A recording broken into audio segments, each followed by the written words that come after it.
Hopeful Joe Slabaugh shares his unique story being a boy forced to follow, by Br. Intern, Amish Heritage Foundation at www.amishheritage.org. While learning about the educational journey of Joe Slabaugh, there were many things to be taken away from his experience. It was interesting to hear that he was only able to attend public school as a child for 3 days, thanks to his sister who had separated from the church, and then his uncle, and those over him in the Amish church, took him out to attend one of the Amish schools. Hearing him describe the Amish one-ring-room schoolhouse creates a stark contrast to how public schools function during the same time period. I believe the largest takeaway for me was hearing how hard Joe had to work to make something of himself outside of this religious culture. He discussed how he worked in factories, on YouTube, and online jobs in order to boost himself in the occupational world. Additionally, he laughed when asked about the Amish not causing harm up to and after 1972, as Wisconsin v. Yoder claims.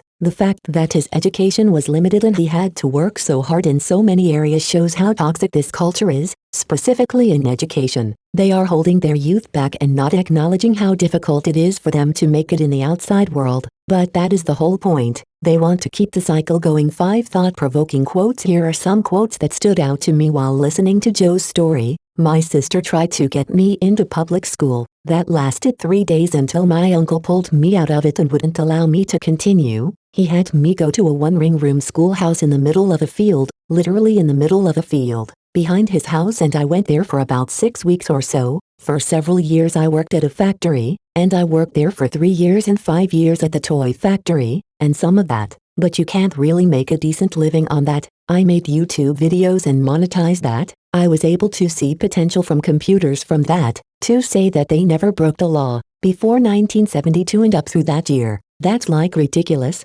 My largest takeaway is that even if the Amish were not causing physical harm, which isn't necessarily accurate, they are still indirectly harming their children through their religious restrictions.